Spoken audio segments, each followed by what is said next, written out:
हूँ डॉली, आपके प्रोग्राम साथ के साथ की होस्ट, और हमेशा से यही कहती हूँ कि आपका साथ हमेशा बना रहे हमारे साथ, इसलिए लेकर आते हैं आपके लिए program with all leading celebrities. आज हम जिस पर्सनालिटी से आपको मिलवाने जा रहे हैं, यकीनन आप एटमॉस्फेयर देखकर ही समझ गए होंगे। जब भी आर्ट एंड कल्चर की बात की जाती है तो इनका नाम अगर ना लिया जाए तो बहुत ही कमी महसूस होती है। हीर रांझा, विरसा हेरिटेज और ऐसे कितने ही खूबसूरत प्रोग्राम जिसमें हमारे मुल्क की बहुत ही खूबसूरत एक झलक दिखती है, और हमेशा से हमारे मुल्क के गुजरे हुए उस कदीम ज़माने की रवायात और उनकी झलक ताज़ा रहती है। जी बिल्कुल, आप यकीनन जान गए होंगे, हमारे आज के गेस्ट हैं मियां यूसुफ सलाहुद्दीन। तो चलते हैं उनकी तरफ और उनसे करते हैं बातें बहुत ढेर सारी आर्ट एंड कल्चर से रिलेटेड।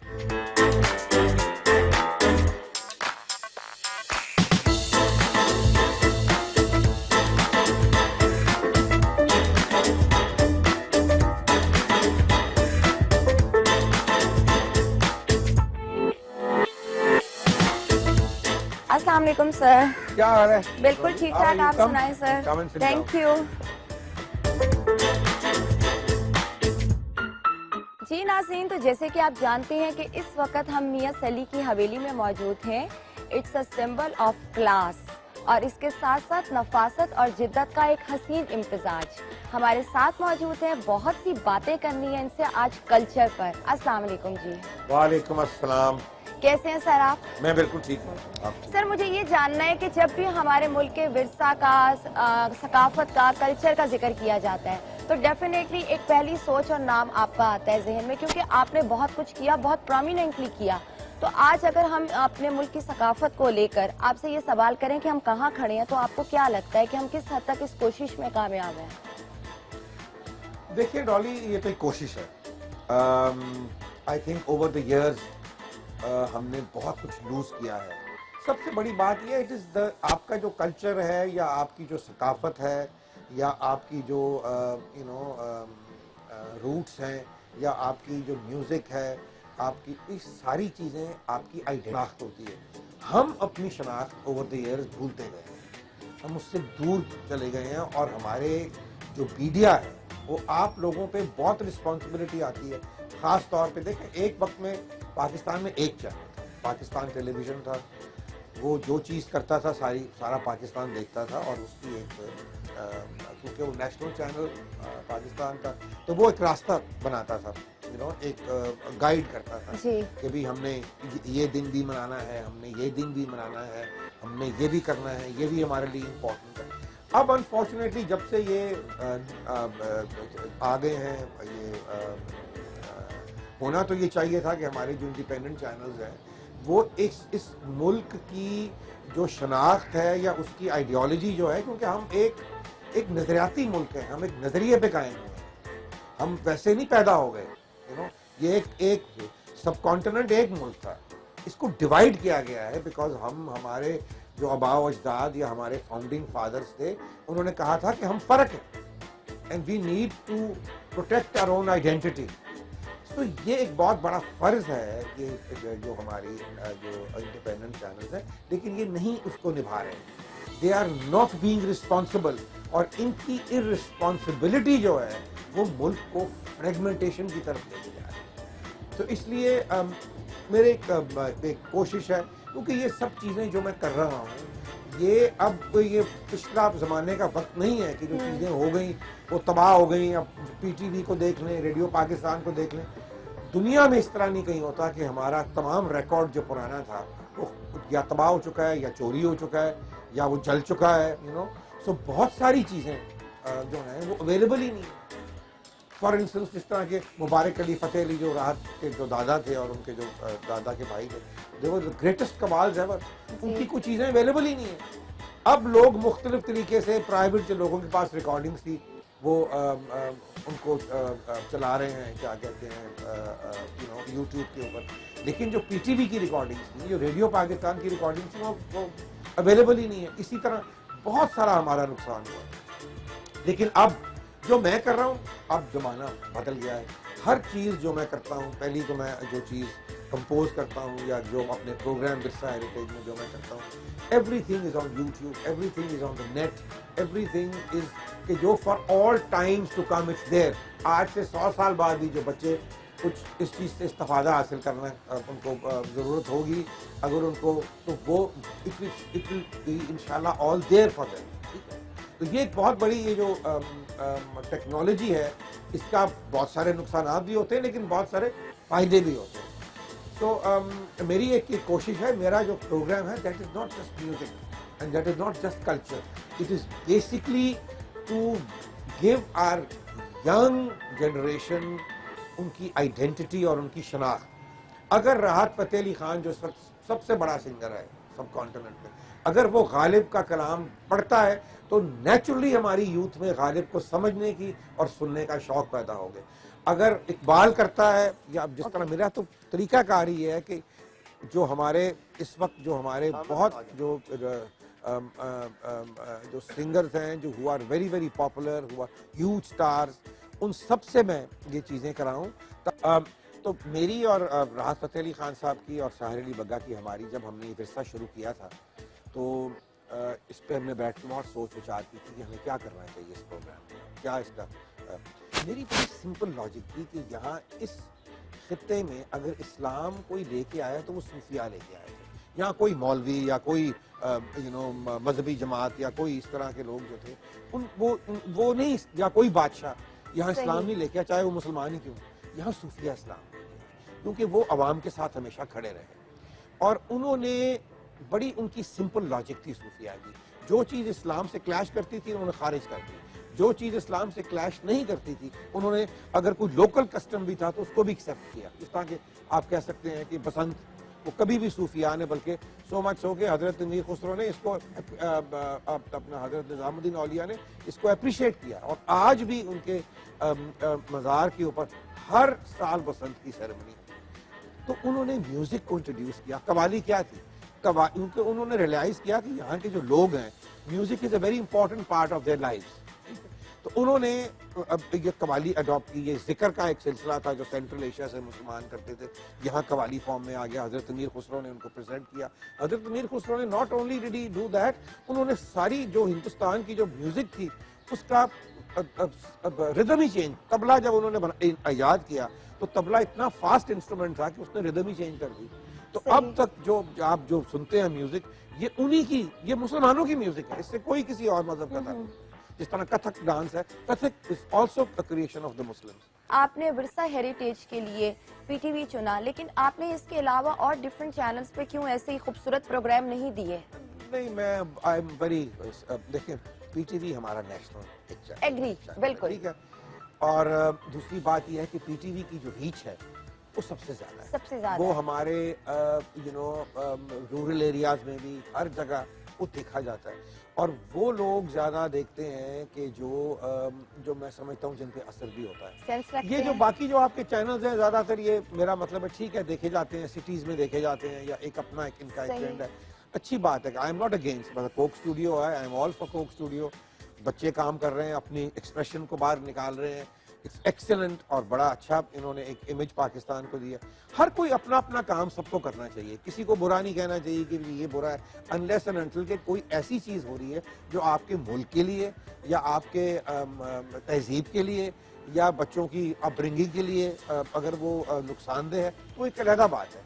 बाकी फ्रीडम ऑफ एक्सप्रेशन जो है, जिस मुल्क में नहीं होगी तो वो मुल्क कभी तरक्की नहीं कर सकता। तो ये जो एक आइडिया और कॉन्सेप्ट था कि यहाँ पे एक ट्रेडिशनल लुक देनी है और ब्राइड बहुत खूबसूरत लग सकती है इन अदाओं के साथ और इन झरोकों के साथ, तो यहाँ पर आपने पहला कोई एक शूट खुद से अपना एक अरेंज करके लोगों को कॉन्सेप्ट आइडिया दिया कि ये हवेली का एक और अंदाज है जो आपके सामने आ रहा है, या किसी ने वैसे ही आपसे कहा मेरा कि तो मुझे करना है? शूट से कोई ताल्लुक नहीं है ना। I mean I am not a photographer या कोई फैशन से मेरा ताल्लुक जो है वो इतना जरूर है that yes you know I have promoted a lot of जिस तरह मेरा लक्सस्टाइल अवार्ड से since the inception of Lux Style award मेरा ताल्लुक रहा। मैं जब शुरू में लक्सस्टाइल अवार्ड शुरू हुआ तो उसका एक बोर्ड था, वो बोर्ड डिसाइड करता था, तब वोटिंग नहीं होती थी। उसमें हम चंद लोग थे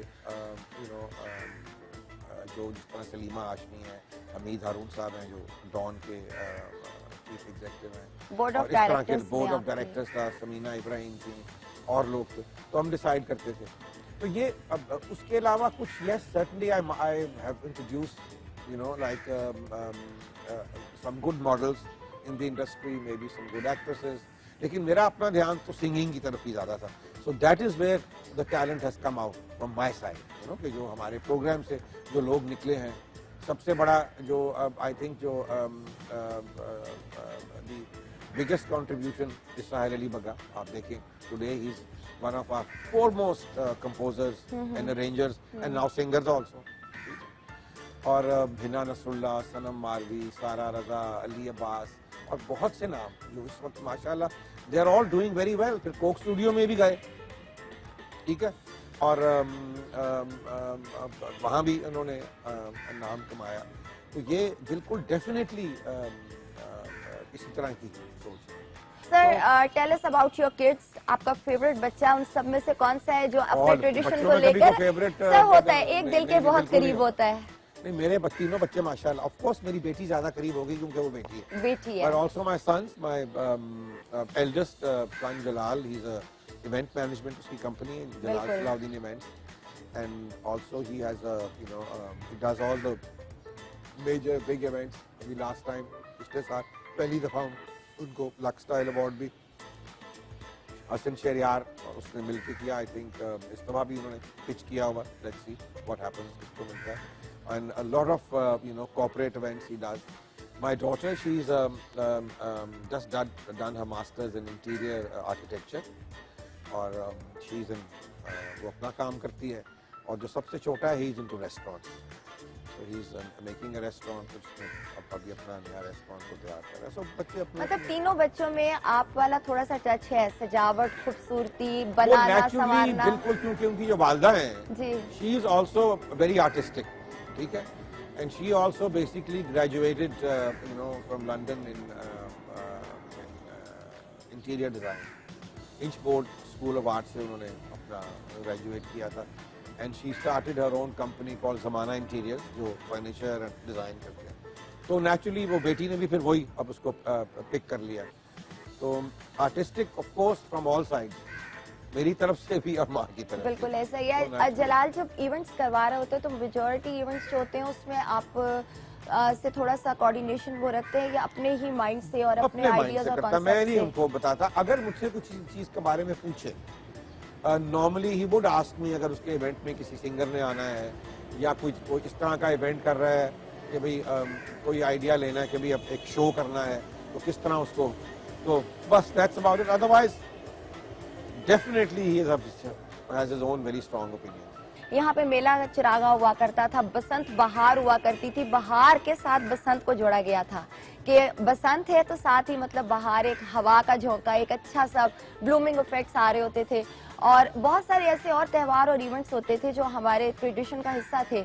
आहिस्ता आहिस्ता खत्म हो गए. आपके बसंत बहुत मशहूर मैं थी. आपको बताऊं कि बिल्कुल भी जहाँ तक मेला चरागा का ताल्लुक है उसी तरह ही होता है. यहाँ हमारे अंदरून शहर में दाता साहब का उर्स जब होता है तो सारा शहर जो है, मेरा मतलब है, ढोल धमाके, लोग चादरें चढ़ाने के लिए सही हर वक्त हर 2 मिनट के बाद एक जुलूस गुजर रहा होता है.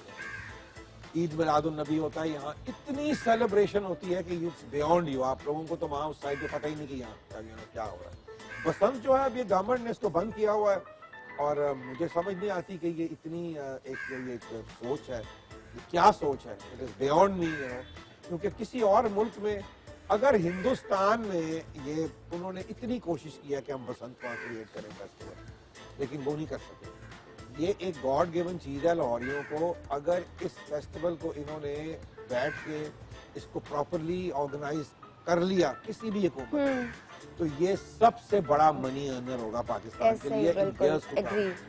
क्योंकि मैंने ये सोचा हुआ है कि अगर ये इस तरह कभी हो तो हम एक वीक लॉन्ग फेस्टिवल इसको बना लेंगे. Not kite flying. Kite flying चाहे एक दिन के लिए ही हो, सैटरडे को शुरू और संडे की रात को खत्म हो जाए, लेकिन around it we can do plan a lot of things. इस तरह फैशन शोज हैं, कॉन्सर्ट्स हैं. फिर आपके सारे चैनल जो हैं वो लाजमी एक या 2 शो करते हैं बसंत के. ऐसे ही है. तो एक बहुत बड़ी इकोनॉमिक एक्टिविटी होती है. आपको पता है लास्ट बसंत जब हुई थी 1.5 billion rupees were spent by the multinational, और वो गवर्नमेंट का एक पैसा नहीं लगा, और वो तमाम पैसा नीचे तक लोगों के पास जाता है। जो कबाब बनाने वाला है वो भी बिजी होता है, जो चूड़ियां बनाने वाला है वो भी बिजी होता है, दुपट्टे वाला भी बिजी होता है।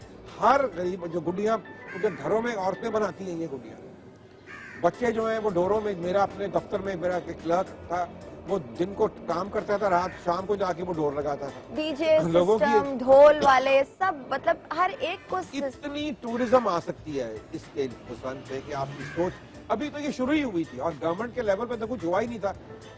तो ये आप देखें कि ये दुनिया में कोई ऐसा फेस्टिवल ही नहीं है कि सारा शहर छतों पे चढ़ा हो। ऐसा ही है बिल्कुल। इतनी सेलिब्रेशन ऑन द रूफटॉप हो रही है, इतनी एटमॉस्फेयर, और ये मुझे आइडिया जब बसंत, मैंने एक्चुअली बसंत तो अंदरून सिटी का फेस्टिवल था, हम क्योंकि हमारा ताल्लुक है ओल्ड सिटी से, हम तो हमेशा एज अ फैमिली जी बनाते थे, बिल्कुल। और लोगों को नहीं पता होता था इस शहर से बाहर, मतलब कि ओल्ड सिटी से, कि क्या होती है बसंत। एक खबर छपती थी नवाए वक्त में कि ये 2 लोग गिर गए या कोई काइट पकड़ते वक्त कोई इंजर हो गया, ठीक है। तो तब ये डेथ्स नहीं होती थी गले के हाँ जी, वो जो डोर फिर जाती थी और केमिकल नहीं बड़ी था। सीधी बात है, डोर को कंट्रोल कर लें आप। बिल्कुल। तो अब आपकी इतनी टूरिज्म आएगी कि आप, बल्कि जब भी आपके हिंदुस्तान से हालात ठीक हुए, 1-2 लाख बंदा तो कहीं भी नहीं गया आपका, वहीं से आ जाएगा 2 दिन के लिए, आप 2 दिन का वीजा। बहुत टूरिस्ट आना आपको भी तो शुरू हो संभाली गए नहीं थे और जाएगी बहुत टूरिज्म। ग्रूम कर गया था। नाजरीन, यहाँ पर हम एक छोटा सा ब्रेक लेंगे, मेरा तो बिल्कुल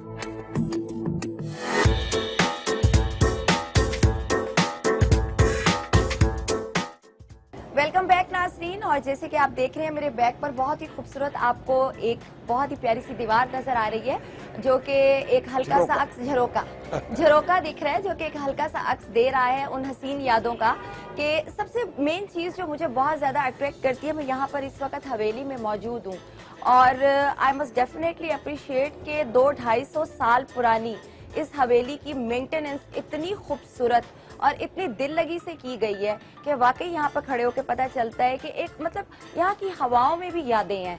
मुझे ऐसा फील होता है कि जैसे मतलब यहाँ आकर ना एकदम इंसान जो है वो रिलैक्स हो जाता है, अपनी टेंशनों को थोड़ी देर के लिए भूल जाता है, एक सुकून है यहाँ बहुत पर। लोग मेरे पास जो मेरे मेहमान ठहरते हैं यहाँ, दे ऑलवेज टेल मी कि यहाँ लॉट ऑफ पीस, यहाँ बहुत ही हमारे सोल को जो है, हमारी रूह को बड़ी एक तस्कीन मिलती है। जी। तो obviously you know this Haveli is over 350 years old, तो एक हिस्ट्री है इसकी। और इफ यू वन बैठ के इंसान सोचे कि भी 350-400 साल पहले क्या होता होगा, कौन यहाँ होते होंगे, यू नो। तो अभी ये और बिल्कुल जो पुरानी हमारी इमारतें हैं, जो पुराना जो इस तरह की जो चीज़ें हैं, वहाँ हमेशा ये महसूस होता है। If you have a mind, या अगर आपको कोई जहन आपका इस तरह का हो कि जो सोचने वाला हो। तो सर साथ साथ थोड़ा सा बताइए, थोड़ा सा गाइड कीजिए इसकी मेंटेनेंस को कैसे मैनेज करते हैं? कोई मेंटेनेंस नहीं, बस सफाई होती है। देखिए घर है, आप अपना घर साफ रखती हैं, बिल्कुल ठीक है, आप घर अपना चलाती हैं, हाँ जी, इसी तरह ये भी एक घर है। सही। तो कुछ बहुत सारे ये अलबत्ता है कि it is not like an ordinary house, क्योंकि ये इतना पुराना है, छतें इसकी लकड़ी की हैं। अगर आप यहाँ ना रहेंगे तो फिर ये विल बी डिस्ट्रॉयड, क्योंकि देखे ना, अगर अब जिस तरह लकड़ी की छतें हैं, तो एक बाला भी अगर खुदा ना खास्ता वीक हो गया और वो टूट जाता है, दूसरा टूट जाता है, एक छत गिरती है, उससे दूसरी छत भी नीचे गिर जाती है। और ये स्पेशली जो हम ये पीछे झरोका देख रही है, ये और वो जो ऊपर दिख रहा है झरोका, वो भी लकड़ी का, वुड में ही लग रहा है कि वो भी वुड में है? ये बिल्कुल, ये लकड़ी का नहीं है, ये तो रेड सैंडस्टोन का है। अच्छा, ये लाल पत्थर का है। हाँ जी, ये तो है, और ये लकड़ी का लग रहा है। बाले खाने में जो लगे हुए हैं झरोके, ये सारे लकड़ी। तो बारिश से इसको महफूज रखना और सब कुछ पेंट होता है, इट्स पेंटेड। कितने सालों से यहाँ आपकी मेंटेनेंस करें, कोई चीज टूट गई, कोई शीशा टूट गया, मरम्मत उसकी साथ साथ मरम्मत होती है, तो फिर मेंटेनेंस होती है। बस मेंटेनेंस है, और वो तभी होती है कि आप वहाँ मौजूद हों। हमारे तो ये लाहौर का स्पेशली जो है ये हवेली बारूद खाना एक ऐसा नाम बन चुका हुआ है कि नाम लेते ही हमारे ट्रेडिशन, हमारी सारी रूट्स जो है वो ऐसे लगता है जैसे सिमट कर इकट्ठी हो गई है। और बहुत खास तौर पे पाकिस्तान की जो मूवमेंट है जी, उसका तो इस घर से बहुत ही गहरा ताल्लुक है। कायदे आजम इकबाल का, यहाँ सब जो बड़े लीडर्स थे उनका आना जाना, उनकी मीटिंग्स होनी, फिर उससे पहले भी, यानी कि यहाँ कौन कौन सी बड़ी शख्सियत यहाँ नहीं ठहरी। अल्ताफ हुसैन आली साहब यहाँ ठहरे, मौलाना मोहम्मद अली और मौलाना शौकत अली, माशाल्लाह। यहाँ जितने बड़े मुस्लिम लीडर्स थे टर्न ऑफ द सेंचुरी, तो सब क्योंकि हमारे जो बुजुर्ग थे, और सिखों की हुकूमत ख़त्म हुई, अंग्रेज़ों की हुकूमत में उन्होंने जब मुसलमानों का हाल बहुत 1857 के बाद ख़राब हुआ है, तो उन्होंने भी सर सैयद की लाइंस पे यहाँ एक इंस्टीट्यूशन बनाई जिसका नाम था अंजुमन हिमायत इस्लाम, वो आज भी है। और उन्होंने अपनी ज़िंदगी में जो मेरे जो आबा व अजदाद थे और चंद जो मुसलमान थे जो वेल टू डू थे उस वक्त, उन्होंने अपनी जायदादें जो थी ये दे के इंस्टीट्यूशन बनाई। और आज आप देखें कितने यतीम खाने अंजुमन के, दारुल अमान, फिर Islamia college railway road, Islamia college civil line, Islamia college Cooper road, Islamia college, Islamia law college, ये सारी चीज़ें उसी अंजुमन के तहत बनी। और जब कायदे आज़म पहली दफ़ा एड्रेस करने आए थे लाहौर के मुसलमानों को, बल्कि पंजाब के मुसलमानों को, तो अंजुमन के प्लेटफॉर्म पे ही आए थे।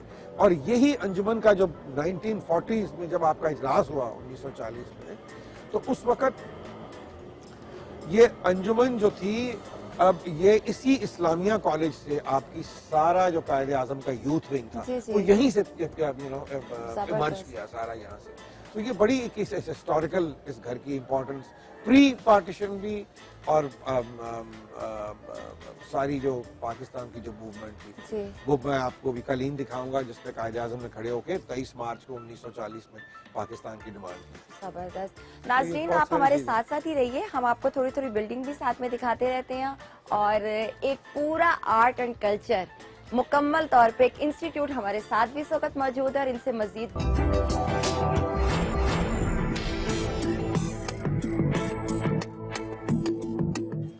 वेलकम बैक नाजरीन। और जैसे कि आप देख रहे हैं कि मियां सली जी की हवेली में इस वक्त मैं चाय पी रही हूँ, मुंडेर पे कबूतर बैठे हुए हैं, हम यहाँ पे झूले को एंजॉय कर रहे हैं। सच में इतना फैसिनेटिंग लग रहा है सब कुछ कि मुझे तो बहुत मजा आ रहा है। मेरा दिल चाह रहा है कि टाइम जो है वो यहाँ पे रुक जाए और हम बहुत देर तक यहाँ पर सुकून के लम्हात गुजार सकें।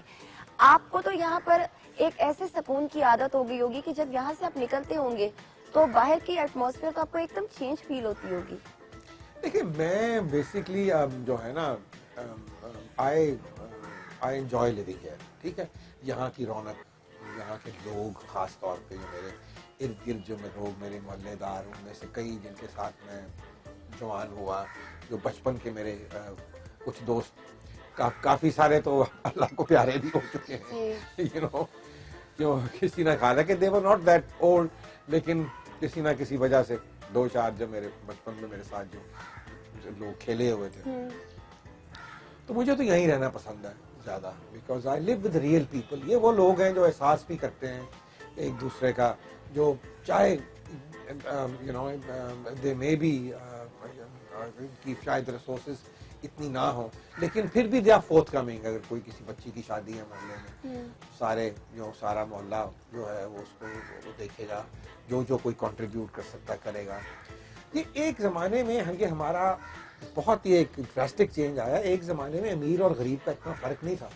वो फ़र्क इसलिए नहीं था कि साथ साथ रहते थे। हमें याद है मुझे कि मेरे बुजुर्ग जो थे शाम को बाहर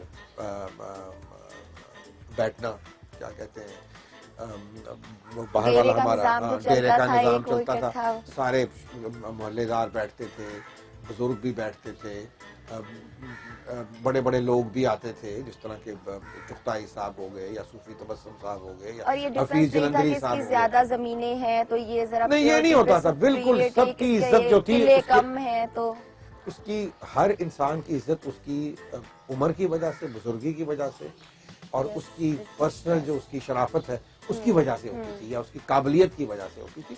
तो हमारे घर में हमेशा ट्रेडिशन थी। कई लोग यहाँ कई साल रहे, उनकी किताबें भी उन्होंने लिखी, वो छपी भी किताबें। और मसलन जिस तरह शेख अब्दुल्ला साहब जो थे एज ए स्टूडेंट जब यहाँ पढ़ते थे गवर्नमेंट कॉलेज में, 3 साल हमारे पास यहीं मुकीम रहे। और उस ज़माने में इसी तरह जिस तरह फैज़ साहब के वालिद थे, फैज़ साहब के वालिद की बहुत दोस्ती थी हमारे बुजुर्गों से, वो कई महीने के लिए यहाँ आया करते थे। तो इसी तरह यहाँ फिर ये ग्रो अप किए। डॉक्टर तसीर, सलमान तसीर की जो वालिद थे वो भी यहीं ग्रो अप किए। फैज़ साहब का बहुत आना जाना। तो ये फैज़ साहब की और डॉक्टर तसीर की और शेख अब्दुल्ला की जो दोस्ती है वो भी यहीं से। अच्छा, मुझे सली जी ये जानना है यहाँ पर कि आप एक बात करते हैं कि हमसाया के हकूक होते हैं, नेबरहुड बहुत मायने रखता है कि अब भी यहाँ पे वो हाँ, ट्रेडिशन है कि बिल्कुल कोई है। बीमार हो गया है या बिल्कुल कोई बिल्कुल बिल्कुल सब पहुंच गए पूछ हाँ, लिया बिल्कुल, दवा, क्योंकि हाँ। उन एरियाज में, पोश एरियाज में ये चीज नहीं, खत्म वो तो हो हमें चुकी वहाँ है। तो पता ही नहीं होता साथ वाले घर में घर में क्या, यहाँ तक कि चोरी भी हो जाए तो वो आप, अच्छा सबसे आसान तरीका है, आपको सोशल मीडिया से पता चल जाएगा कि कुछ हुआ है, लेकिन आपके साथ वाले घर में रियलिटी नहीं। में क्या हुआ है वो हम नहीं जान पाएंगे। बिल्कुल नहीं। तो ये चीज बहुत खूबसूरत है कि यहाँ अब भी वो ट्रेडिशन जिंदा है और वो चीजें बरकरार जहाँ हैं। जहाँ ये इस तरह की, जिस तरह आपके गांव हैं वहाँ भी ये ट्रेडिशन जिंदा है। आपके जो शहर हैं वहाँ जहाँ गुंजान आबादियाँ हैं, जहाँ लोग साथ साथ, देखिए एक साथ घर हैं, बिल्कुल ठीक है। So everybody is looking into everybody else's life. वैसे ही नहीं आप, it's a heaven on earth कि यहाँ पे आज भी कोई पूछने वाला है तो मेरा ख्याल है this is the best place to live over. इंसान को हमेशा, मतलब हम सोशल एनिमल है, हम ऐसे कहते हैं, तो अपने इर्द गिर्द हमें कुछ लोग, कुछ सहारे ऐसे चाहिए होते हैं, और अगर वो सच्चे मिल जाएं तो फिर तो जिंदगी वैसे ही कामयाब है। बहुत ही अच्छा लगा आपके साथ, और अभी भी हमें वो कालीन का इंतजार है। चले आए उस तरफ चलते हैं हम। थैंक यू जी। नाजरीन, तो इस वक्त आप हमारी बैक पे जो कालीन देख रहे हैं ये आम कालीन नहीं है, क्योंकि जब हम पाकिस्तान का नाम लेते हैं, पाकिस्तान का जिक्र करते हैं, तो इस कालीन का भी कुछ कंट्रीब्यूशन है इसमें, और क्या कंट्रीब्यूशन है ये हम मियां सली से जानेंगे। जी हाँ, तो ये जो कालीन है, जब 23 मार्च 1940 का इजलास हुआ और जो जलसा हुआ, जहाँ कायद-ए-आज़म ने या मुस्लिम लीग ने उस वक्त ये डिमांड की और ये अनाउंस किया कि हम पाकिस्तान बनाएंगे, जो आप सेलिब्रेट करते हैं 23 मार्च 1940 को। ये उस स्टेज के ऊपर, जिस स्टेज पे कायद-ए-आज़म ने और बाकी जो लीडर्स थे उन्होंने तकारीर की और पाकिस्तान की डिमांड की, तो ये उस स्टेज पे ये कालीन बिछा था। उसकी वजह यहाँ से जाने की ये थी कि जो मेरे दादा थे Mian Amiruddin, he was one of the closest, Lahore में जो लोग जो कायद-ए-आज़म के बहुत क्लोज थे, he was one of them. और ये जो जलसा जो था ये उस वक्त 1940 में ये हुआ, ये यूँ था कि 23 मार्च से चंद दिन पहले यहाँ बिल्कुल हमारे घर के बाहर नौगते की जो मज़ार है वहाँ पे फायरिंग हुई अंग्रेज़ों ने की, और खाकसारों पे, जो कि मुसलमान थे और कई 100 उसमें शहीद हो गए। हालांकि वो पाकिस्तान के हक में नहीं थे और उन्होंने एक खाकसार में कोशिश की कायद-ए-आज़म को ख़त्म करने की, लेकिन बहरहाल मुसलमान थे और बड़ा खौफ व हरास था। और उस वक्त की जो हुकूमत थी वो भी, जो चीफ मिनिस्टर थे वो सर सिकंदर याद थे, तो उन्होंने ये इजलास अनाउंस जो था मुस्लिम लीग ने किया हुआ था, तो उन्होंने उस वक्त ये कहा कि हम ये जलसा ना करें और उसको पोस्टपोन कर दें। तो उस वक्त मेरे जो दादा थे मियां अमीरुद्दीन और सर शाहनवाज मंदोट और मियां बशीर अहमद, इन तीनों ने ये इंसिस्ट किया कि ये जलसा जो है वो 23 मार्च को ही होगा। फिर चीफ मिनिस्टर साहब ने मीटिंग बुलाई सेक्रेटेरिएट में, वहाँ से कायद-ए-आज़म को फ़ोन किया गया, वो दिल्ली में थे उस वक्त, और जब फ़ोन पे बात हुई तो इन्होंने कहा कायद-ए-आज़म को, अमीरुद्दीन साहब ने, और कहा कि जी देखिए बात ये कि जलसा पोस्टपोन नहीं होना चाहिए, हम फुली रिस्पॉन्सिबल हैं जो भी होगा। जिस पे कायद-ए-आज़म ने कहा हाँ बिल्कुल ठीक है, मैं आ रहा हूँ, आई एम कमिंग, एंड जलसा ज़रूर होगा। तो फिर कायद-ए-आज़म बाय ट्रेन तशरीफ़ लाए दिल्ली से, और यही चंद 2-3 लोग थे जिन्होंने उनको रिसीव भी किया, और कायद-ए-आज़म सीधा रेलवे स्टेशन से गए उनकी इयादत करने के लिए उन मुसलमानों की जिनको who were injured by the firing of the British। तो उस वक्त ये सारा जो साजो सामान था वो इकट्ठा किया गया। माय फादर उस वक्त वो ही was nominated as the chief security guard of Quaid e Azam, और उन्होंने ही और हमारे मोहल्ले के चंद जो मेरे वालिद के जो साथी थे, 10-20 लोग, उन्होंने जाके ये जलसा अपने हाथों से स्टेज बनाया। और ये कालीन, क्योंकि उस वक्त अफरा जल्दी में जो भी हुआ, तो ये कालीन भी वहाँ स्टेज पे बिछाया गया, और क्या कहते हैं उसके बाद फिर पहली बात है घर वापस आ गया वो कालीन, लेकिन अहमियत तो उसकी ऑब्वियसली होगी कि ये उस स्टेज पे लगा था। अब इंशाल्लाह ये जो कालीन है हमारे यहाँ जो इकबाल पार्क है, इसमें एक म्यूजियम जो है वो अपना नेशनल हीरोज पे म्यूजियम बन रहा है, और इंशाल्लाह ये कालीन में उनको गिफ्ट कर दूं, क्योंकि ये कौम की चीज है, आई कांट मतलब कि मैं अपने तक नहीं इसको रख सकता, तो ये वहाँ इंशाल्लाह ये फिर कालीन वहाँ इस म्यूजियम में ये आपने जिक्र किया कि दहशतगर्दी थी इस एरिया में, बहुत ज्यादा खौफ और हरास था, तो नहीं, मैंने सुना है कि दहशतगर्दी नहीं ये थी। वो एक उन्होंने एक जुलूस पे अंग्रेजों ने फायरिंग की और बहुत से एक खौफ तो आ जाता है जाहिर आवाम बात में, है। तो उसके लिए मैंने सुना है कि यहाँ पे काफी सिक्योर है ये एरिया और हर तरफ गेट्स हैं, और मतलब उनको अगर बंद कर दिया जाए तो ये एरिया पूरा जो है ये अंग्रेजों ने तो गेट्स खत्म कर दिए ना, वो तो अच्छा। एक चारों तरफ एक जिस तरफ किले की दीवार है, ये हर शहर में होता था कि सही। All the cities were fortified, west में भी और यहाँ भी, क्योंकि बाहर से जो आते थे हमलावर, जी जी तो वो होता ये था कि लाहौर के भी ये 12 गेट्स थे और रात के एक सर्टन टाइम पे वो गेट्स बंद हो जाते थे और फिर वो खुल नहीं सकते थे सही। अनलेस एंड अनटिल कोई स्पेशल परमिशन कोई उसकी अथॉरिटीज की वो ना हो, तो तब वो गेट खुलता था, वरना बस खत्म, बंद हो गया गेट। ठीक है, तो उसमें ये होता था कि कोई बाहर से अंदर नहीं आ सकता था, वो अंदर से बाहर नहीं जा सकता था सिक्योरिटी की वजह से। अब वो गेट तो कुछ मौजूद है, लेकिन वो किले वाली दीवार जो है वो नहीं है, तो इसलिए वो बात तो अब नहीं रही थी सिक्योरिटी। वो अंग्रेजों ने दीवार खत्म भी इसलिए की थी कि कल को कोई बगावत हो जाए या कुछ हो जाए या इस तरह की कुछ चीज हो जाए तो हमें कोई नुकसान ना हो। ये दिल्ली में भी उन्होंने ये किया, सारा कुछ डिस्ट्रॉय कर दिया जितनी वो उसकी जो सराउंडिंग जो वॉल थी, और यहाँ लाहौर में भी ये किया। तो मतलब ये कहना गलत नहीं होगा कि पाकिस्तान की हसीन यादों को समेट के रखने में और संभाल के रखने में आपका भी कंट्रीब्यूशन है। ये थोड़ा बहुत मेरा भी है माशाल्लाह से जी, क्योंकि पाकिस्तान का अगर नाम लेते हैं तो अंदर से एक प्राउड फीलिंग आती है, क्योंकि हम एक आज़ाद माहौल में सांस ले रहे हैं। तो उस हवाले से अगर बात करें तो डेफिनेटली इस कालीन की अहमियत बहुत है कि यहाँ पर हमें एक मुल्क की आज़ादी का एक पूरा मुकम्मल तौर बहुत पे अहम, पैगाम मिल बहुत- गया, बहुत और वो अहम हम आज कामयाब हैं उस चीज़ को लेकर। डॉक्यूमेंट्स भी और बहुत सारी चीजें मैंने जो संभाल के रखी हुई हैं वो इंशाल्लाह। और फिर मुझे ये भी शर्फ हासिल रहा कि शाहज आजम की बेटी जब पाकिस्तान तशरीफ लाई तो मेरे यहाँ वो किसी के और की जगह नहीं गई, किसी के घर में नहीं गई, किसी तो यहाँ वो ज़रूर तशरीफ लाई और मेरे साथ उन्होंने तकरीबन कोई 6-7 घंटे हमने टॉक करके यहाँ पहले हमने खाना खाया फिर उस कैफे में, फिर यहाँ आए, फिर हम डिफेंस डे वहाँ हमने हॉटस्पॉट पे आइसक्रीम भी खाई। और वो एक मैंने पूरी एक जो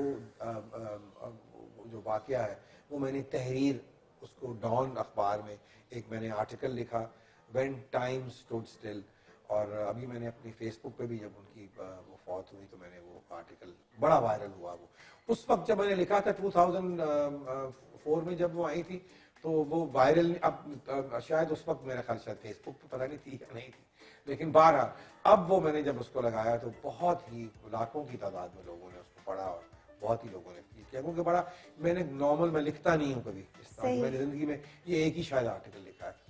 और क्योंकि I was very emotionally charged and moved to meet the blood line of Quaid Azam, मेरे लिए तो एक बहुत बड़ी बात अचीवमेंट थी बिल्कुल। और ये वो आपने लिखा जो आपके दिल से आवाज निकली, आपका दिल चाहा, which is very close to your heart.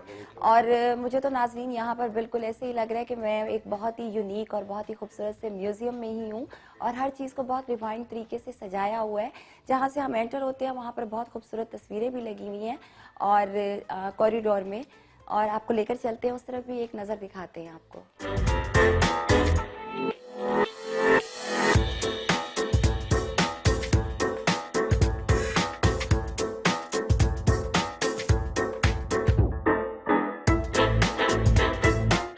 जी नाज़रीन, तो हम यहाँ पर एक दीवार के पास मौजूद हैं। कहने को तो सिर्फ एक दीवार है, लेकिन उस पे जो बहुत ही खूबसूरत तस्वीरें यहाँ पर आपको देखने के लिए मिलेंगी वो कायद आज़म की बहुत ही खूबसूरत यादें हैं जो यहाँ पर मियाँ सली ने समेट के रखी हुई हैं। आपसे जानते हैं, प्लीज कुछ बताइए।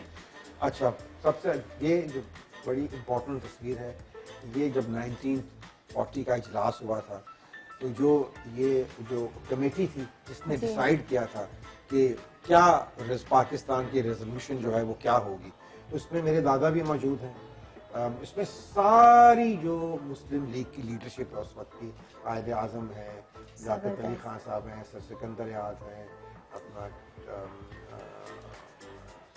टिवाना साहब हैं, सब जितने भी लीडर्स हैं, अपना सर अब्दुल्ला हरून साहब हैं, औरंगजेब, सब जितने भी लीडर्स पाकिस्तान मूवमेंट के जो उस वक्त के थे, उन सब की एक ऑफिशियल ये एक तस्वीर थी। ये काफी फेमस है तस्वीर, तो ये चलती भी है, तो एक ये तस्वीर है।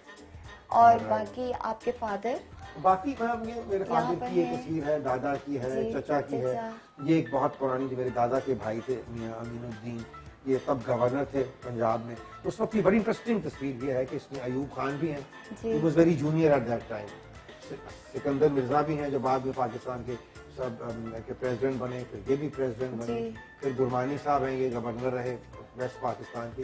ये प्राइम मिनिस्टर ऑफ कनाडा है। जी। ये लाहौर के रेस क्लब की तस्वीर उतरी हुई है, प्रॉबेबली 1950 56 हो सकता है, 55 Okay. 56। और ये मेरी जो दादी ही होंगी बेगम Aminuddin, when she was the governor's wife। ये इनके साथ बेगम रिकार्ड सानून है जो हमारे प्राइम मिनिस्टर थे उस वक्त की, उनकी सही। बीवी। और ये है maharani of Jaipur. This is the maharaja Jaipur भी इसमें इस तस्वीर में। अच्छा। तो ये बड़ी historic. So much sir for your special time. बहुत मज़ा आया आपके साथ, क्योंकि आर्ट एंड कल्चर की जब भी बात करते हैं और वहाँ पर आपका नाम अगर ना हो तो सच में ऐसे लगता है कि जैसे हमारा आर्ट और कल्चर अधूरा है। अल्लाह ताला आपको इसी तरह से काम करने की, अपने मुल्क का नाम नुमाया करने की तौफीक दे और आप जितना बेस्ट हो सके वो कर सकें। और विरसा हेरिटेज के लिए बेस्ट ऑफ लक, कि इस मरतबा भी हमेशा की तरह धूम मचाए। Thank you so much. Best of luck to you also in your work. Thank you. Stay focused. इंशाल्लाह ताला जी, definitely let's hope for the best. बेहतर से बेहतरीन की तलाश में है। हमारे नाजरीन को कोई एक छोटा सा मैसेज जो आप देना चाहें।